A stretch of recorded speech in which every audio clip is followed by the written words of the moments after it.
Hello aspirants, welcome to ClassFix Academy. ClassFix Academy ফলৰ পৰা আপোনাক সকলোকে স্বাগতম জনাইছো।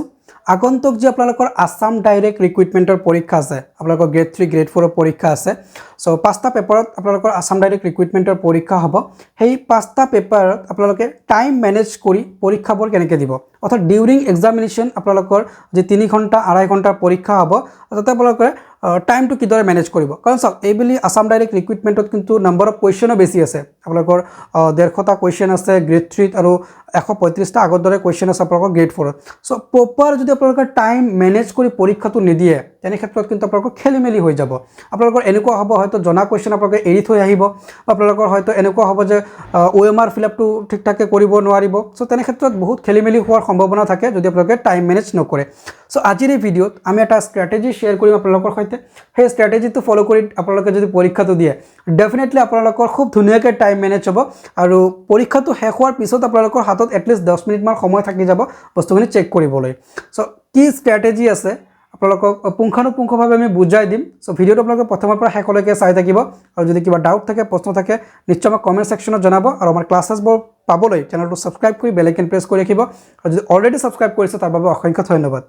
সো আপোনালোকৰ আসাম ডাইৰেক্ট ৰিক্ৰুটমেন্টৰ যি পৰীক্ষা হ'ব তাতে যিটো আমি ষ্ট্ৰেটেজি আপোনালোকক দিম টাইম মেনেজমেন্টৰ, সেইটো হৈছে আপোনালোকৰ read calculation read analysis strategy. So কি হয় আপোনালোকৰ ৰিড ক্যালকুলেশন ৰিড আৰু এনালাইসিস ষ্ট্ৰেটেজি সেইটো বুজাৰ আগতে আপোনালোকক আসাম ডাইৰেক্ট ৰিক্ৰুটমেন্টৰ যি আপোনালোকৰ সময়টো আপোনালোকে কেনেকৈ গম পাব যে এতিয়া আমাৰ কিমান ঘণ্টা পৰীক্ষা হ'ল বা আৰু কিমান সময় আছে সেইটো আপোনালোকক বুজাই দিছোঁ। সব আসাম ডাইৰেক্ট ৰিক্ৰুটমেন্টৰ যে আপোনালোকৰ পৰীক্ষা হ'ব তাতে আপোনালোকৰ বেল যিটো দিব সেই বেল চাই আপোনালোকৰ টাইমৰ ক্যালকুলেশনটো কৰিব লাগিব। বেল বুলি ক'লে আপোনালোকৰ প্ৰথম পৰীক্ষা আৰম্ভ হোৱাৰ আধা ঘণ্টা আগত প্ৰথমটো বেল দিয়া হ'ব। ঠিক আছে, মানে প্ৰথম বেলটো পৰীক্ষা আৰম্ভ হোৱাৰ আধা ঘণ্টা আগত দিব, য'ত আপোনালোকক ৰুমত এন্ট্ৰি কৰিব দিব। অৰ্থাৎ প্ৰথম বেল দিয়াৰ লগে লগে আপোনালোকক এন্ট্ৰি কৰিব দিব ৰুমত। দ্বিতীয় বেল দিয়াৰ লগে লগে আপোনালোকে OMR আৰু কুৱেশ্যন বুকলেট পাব। তৃতীয় বেল দিয়াৰ লগে লগে আপোনালোকৰ পৰীক্ষাটো আৰম্ভ হ'ব। চতুৰ্থ বেল দিয়াৰ লগে লগে আপোনালোকৰ 1 ঘণ্টা পৰীক্ষা মানে সম্পূৰ্ণ হ'ব। পঞ্চমটো বেল যেতিয়া দিব তেতিয়া আপোনালোকৰ 2 ঘণ্টা পৰীক্ষা হ'ব। যেতিয়া আপোনালোকৰ 6 নম্বৰ বেল দিব, এইটো ৱাৰ্নিং বেল হয়, 15 মিনিট আগত এটা ৱাৰ্নিং বেল দিব, তাৰপিছত 5 মিনিট আগত এটা ৱাৰ্নিং বেল দিব আৰু ফাইনেল বেল এটা দিব। সো এতিয়া বেলবোৰ চাই আপোনালোকে কিন্তু ক্যালকুলেট কৰিব লাগিব যে কিমান সময় হাতত আছে। আপোনালোকে যদি ইনভিজিলেটৰক সোধে সময় সেইটো তেওঁলোকে কৈ দিব। তো যি কি নহওক এতিয়া আমি প্ৰপাৰ ষ্ট্ৰেটেজিৰ ফালে আগবাঢ়িছোঁ। সো ষ্ট্ৰেটেজি বুলি ক'লে আপোনালোকৰ আসাম ডাইৰেক্ট ৰিক্ৰুটমেন্টত 5টা পৰীক্ষা হ'ব, 5টা পেপাৰত পৰীক্ষা হ'ব। সো এটা পেপাৰৰ ৰেফাৰেন্স আমি ল'ম যিটো আপোনালোকৰ 15 ছেপ্টেম্বৰত হ'বলৈ গৈ আছে। সেই পৰীক্ষাৰ ৰেফাৰেন্সটো ল'ম আৰু বাকীখিনি আপোনালোকে সেই হিচাপে মিলাই ল'ব আপোনালোকে কোনটো পেপাৰ পৰীক্ষা মানে দিব। সো যেটো আপোনালোকৰ পৰীক্ষা 15 ছেপ্টেম্বৰত হ'ব, 15 ছেপ্টেম্বৰত যেটো আপোনালোকৰ পৰীক্ষা দিবলগীয়া আছে তাতে আপোনালোকৰ মুঠ কিমানটা কুৱেশ্যন আছে। 15 ছেপ্টেম্বৰৰ পৰীক্ষাত আপোনালোকৰ মুঠ কুৱেশ্যন থাকিব 150টা, হয় নে নাই। সো 15 ছেপ্টেম্বৰত যেটো আপোনালোকৰ পৰীক্ষা হ'ব তাতে মুঠ আপোনালোকৰ কুৱেশ্যন থাকিব 150টা আৰু টাইম থাকিব আপোনালোকৰ 3 আৱাৰ। ঠিক আছে, ওকে। এই 150টা কুৱেশ্যনৰ আপোনালোকৰ সাবজেক্ট ওয়াইজ কুৱেশ্যনবোৰ বেলেগ বেলেগকৈ আহিব। যেনেকৈ আপোনালোকৰ সোশ্যাল ষ্টাডিজ আৰু মই জেনাৰেল ষ্টাডিজক একেলগে মিলাই দিছোঁ। ওকে, জেনাৰেল ষ্টাডিজ মিলাই আপোনালোকৰ 60টা কুৱেশ্যন আহিব। ঠিক আছে, ক্লিয়াৰ, 30টাকৈ 60টা কুৱেশ্যন। তাৰপিছত আপোনালোকৰ লজিক্যাল ৰিজনিঙৰ কুৱেশ্যন থাকিব। লজিক্যাল ৰিজনিঙৰ কুৱেশ্যন আপোনালোকৰ থাকিব 20টা। ওকে, দেন আপোনালোকৰ ইংলিছৰ কুৱেশ্যন থাকিব। ইংলিছৰ কুৱেশ্যন থাকিব আপোনালোকৰ 35টা আৰু আপোনালোকৰ মেথছ এণ্ড এপ্টিটিউডৰ কুৱেশ্যন থাকিব আপোনালোকৰ 35টা। Alright, okay. সো এতিয়া এই নাম্বাৰ অফ কুৱেশ্যনৰ ওপৰত বেছ কৰিয়ে আমাৰ যি ষ্ট্ৰেটেজি আছে ৰিড ক্যালকুলেশন ৰিড এনালাইসিস সেইটো আমি ফৰ্ম কৰিম। ঠিক আছে, ওকে। সো ফাৰ্ষ্ট আমি পৰীক্ষাৰ পেপাৰটো কেতিয়া পাম। পৰীক্ষাৰ আমি পেপাৰটো পাম যেতিয়া আমাৰ দ্বিতীয়টো বেল দিব 10 মিনিট আগত। ওকে,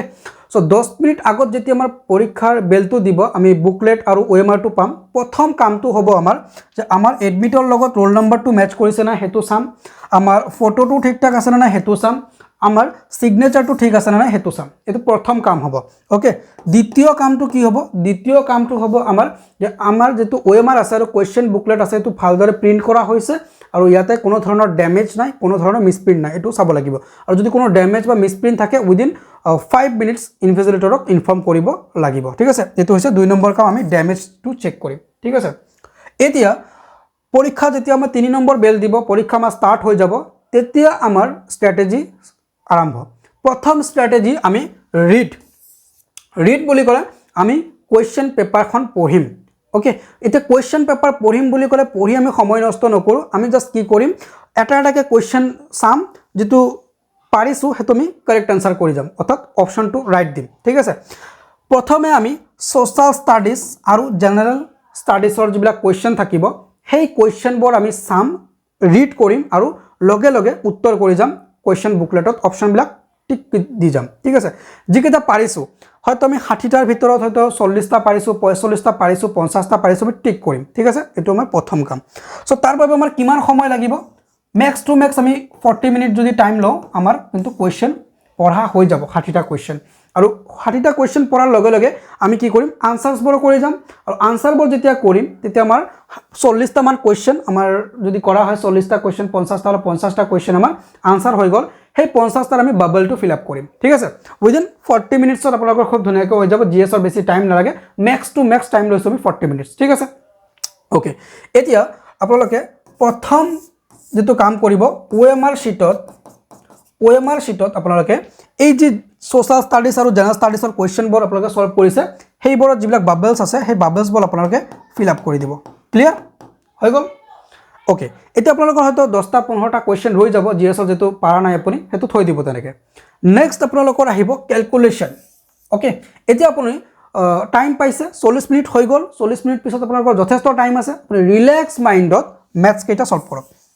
ম্যাথছ আছে কেইটা 35টা সময় যদি দিয়ে আপোনালোকে খুব ধুনীয়াকৈ 25টা কুৱেশ্যন আনসাৰ কৰিব পাৰিব আপোনালোকে 30টা পাৰিব হয়তো দুইটা কুৱেশ্যন বা 5টা কুৱেশ্যন আপোনালোকৰ টান থাকিব এটো আপোনালোকে পিছত সময় দিব সো 25ৰ পৰা 30টা কুৱেশ্যন আপোনালোকে খুব বেছি যদি সময় লাগে আপোনালোকৰ 40 মিনিটতে হৈ যাব ম্যাক্স টু ম্যাক্স টাইম দিছো মই 40 মিনিট ইয়াতকে বেছি নালাগে 25টা কুৱেশ্যন ম্যাথছ সলভ কৰিবলৈ হৈ গ'ল এতিয়া এই ম্যাথছৰ বাবল কেইটা আপোনালোকে ফিল আপ কৰি দিয়ক ওকে হৈ গ'ল দেন আপোনালোকে লজিক্যাল ৰিজনিং মানে ক্যালকুলেশন পোৰ্শনৰ কামখিনি কৰিব লজিক্যাল ৰিজনিংত 20টা কুৱেশ্যন আছে এই 20টা কুৱেশ্যনৰ আপোনালোকে যদি সময় দিয়ে 30 মিনিট যদি সময় দিয়ে 15টা কুৱেশ্যন আপোনালোকে খুব ধুনীয়াকৈ আনসাৰ কৰিব পাৰিব 30 মিনিট নালাগে বাৰু 12 মিনিট 13 মিনিটতে হৈ যাব মই OMR ফিল আপ কৰা লৈকে একেবাৰে ইনক্লুড কৰি আমি 30 মিনিট কৈছো ঠিক আছে সো 30 মিনিটছ আপোনালোকে সময় দিলে ওকে 30 মিনিটছ সময় দিলে এতিয়া আপোনালোকৰ 3 ঘণ্টা বুলি ক'লে 180 মিনিটছ হয়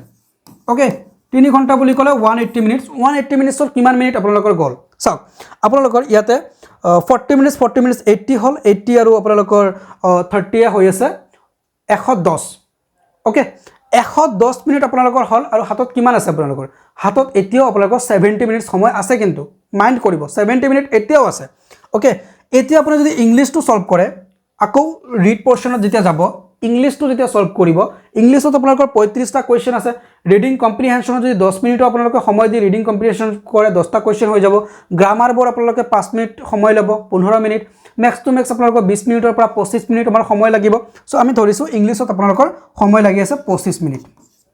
ওকে এতিয়া 70 মিনিটৰ পৰা যদি আমি 25 মিনিট বাদ দি দিও আমাৰ আৰু কিন্তু টাইম বহুত হাতত আছে ঠিক আছে আমি যদি 30 মিনিটছ লৈছো সপোজ আমি 25 মিনিটৰ পৰা ইয়াতে যদি ইংলিশত আমি 30 মিনিট লৈছো তেতিয়াও আমাৰ হাতত আৰু 40 মিনিট আছে এতিয়া এই 40 মিনিটত বাকি কি কাম কৰিব সব তাৰ বাবে আপোনালোকে এনালাইজ কৰিব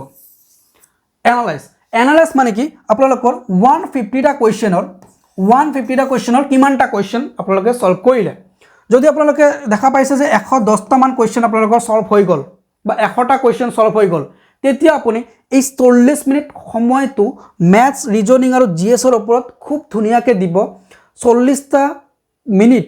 20টা কুৱেশ্যন সলভ কৰিব 2 মিনিটকৈ সময় দিব 20টা কুৱেশ্যন সলভ কৰিব যাতে আপোনালোকৰ 110ৰ পৰা 130টা লৈকে গৈ পায় আৰু আমি টাৰ্গেটে কৰিম এইটো যে আমি 150ৰ ভিতৰত কেতিয়াও 150টা কুৱেশ্যন টাৰ্গেট নকৰো আমি টাৰ্গেট কৰিম 125টাৰ পৰা 135টা কুৱেশ্যন টাৰ্গেট কৰিম তাৰ বেছি আমি টাৰ্গেট নকৰো ঠিক আছে যদি কোনো ষ্টুডেন্টৰ টাৰ্গেট কৰিছে আমি 150টা কৰি থৈ আহিম যদি পাৰিছে ভাল কথা কিন্তু আমাৰ টাৰ্গেট থাকিব আমি ম্যাক্স টু ম্যাক্স 135টা কুৱেশ্যন টাৰ্গেট কৰিম ঠিক আছে ওকে সো এতিয়া আমি 40 মিনিটত যদি আমি আৰু 20টা কুৱেশ্যন কৰিব পাৰো তেতিয়া কিন্তু আমাৰকৰ খুব ধুনীয়াকৈ 130ৰ ভিতৰত আহি গ'ল ঠিক আছে যদি এতিয়া আপোনাৰ ধৰক 110টা হোৱা নাই এতিয়া ধৰক আপোনাৰ 80টা হৈছে তেতিয়াও আপুনি এনাফ টাইম পাই আছে কিন্তু 40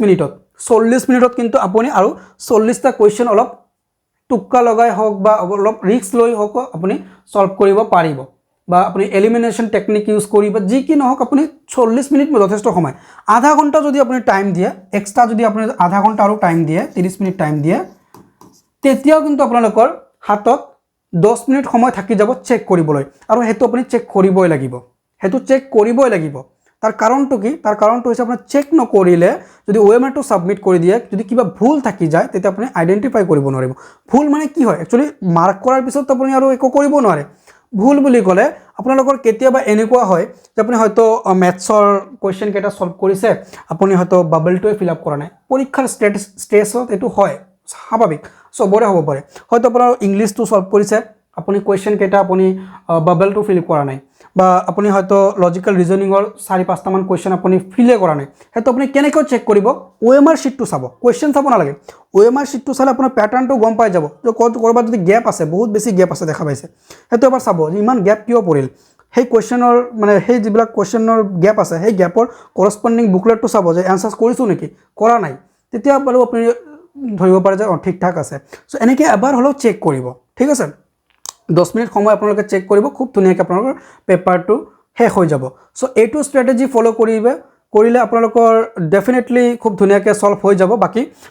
জিমান আছে আৰু সো মোৰ স্ট্ৰেটেজিটো কি আছিল মোৰ স্ট্ৰেটেজিটো আছিল read calculation read and analysis okay এটো আপোনালোকে ট্ৰিক ফলো কৰিব লগতে ম্যাথছত কিন্তু এটা ইম্পৰ্টেন্ট ট্ৰিক আছে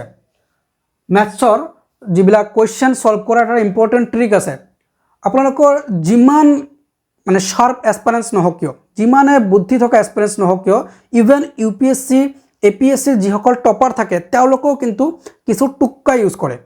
হয় না কিন্তু তেওঁলোকৰ টুক্কা লগোৱা টেকনিকটো বেলেগ সেই টেকনিকটো যদি আপোনালোকৰ জানিব লাগে তেন্তে কমেন্ট সেকশনত জনাব মই সবিশেষ বুজাই দিম তেওঁলোকে কি টেকনিক ইউজ কৰি টুক্কা লগায় যাতে তেওঁলোকৰ কাৰেক্ট হয় টপাৰেও টুক্কা লগায় টু বি অনেষ্ট যিজন টপ ৰেংক কৰিছে নম্বৰ 1 ৰেংক কৰে তেওঁ টুক্কা লগায়